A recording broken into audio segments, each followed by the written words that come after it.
Interesting question here about Roth IRA contributions. Able Concern asks, do we need to report our Roth IRA contribution on TurboTax? I've been contributing for the past few years through Bank of America, but I don't think I ever reported it on TurboTax. I don't see the option to. How does the IRS know I contributed? Well, and I, let me back up. I see where this question is coming from, right? Because unlike a traditional IRA deduction, which you could get or a traditional IRA contribution where you could get a deduction for the amount you contributed during the year, you don't get a deduction for money you contributed to your Roth IRA during the year. So this person's wondering, well, if that's the case, should I even input it in my tax software? And the answer is still yes, for a few reasons.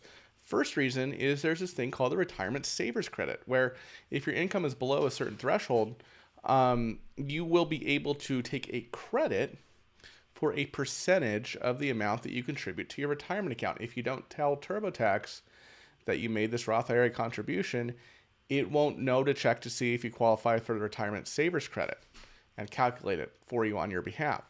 Another reason is to see if you over contributed to your Roth IRA. There are limitations on how much you contribute to your Roth IRA.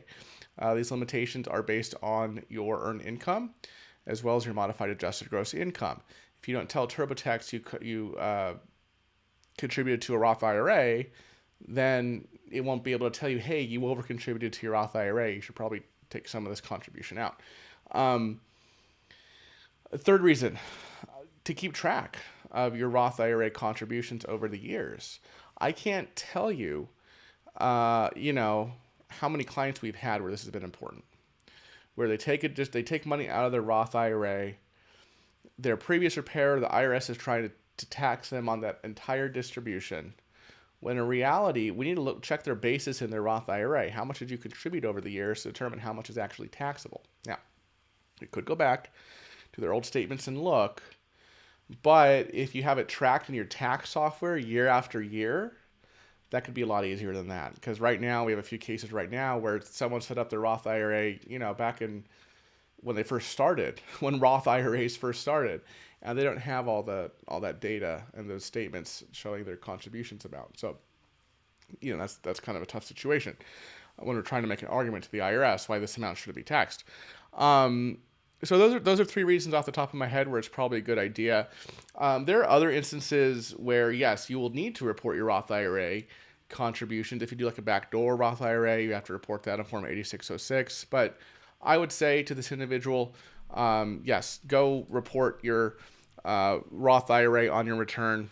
You could possibly get a credit for it that the software wouldn't know about if you didn't report it. You may have overcontributed to your Roth IRA. Your software can flag that for you if you did. And it's great to just track your historical contributions, your basis in the Roth IRA in your tax software year over year. So if you have any other questions about IRAs or Roth IRAs or anything tax related, feel free to leave a comment in the description below. Thank you so much for watching, everybody. See you in the next video. Bye-bye.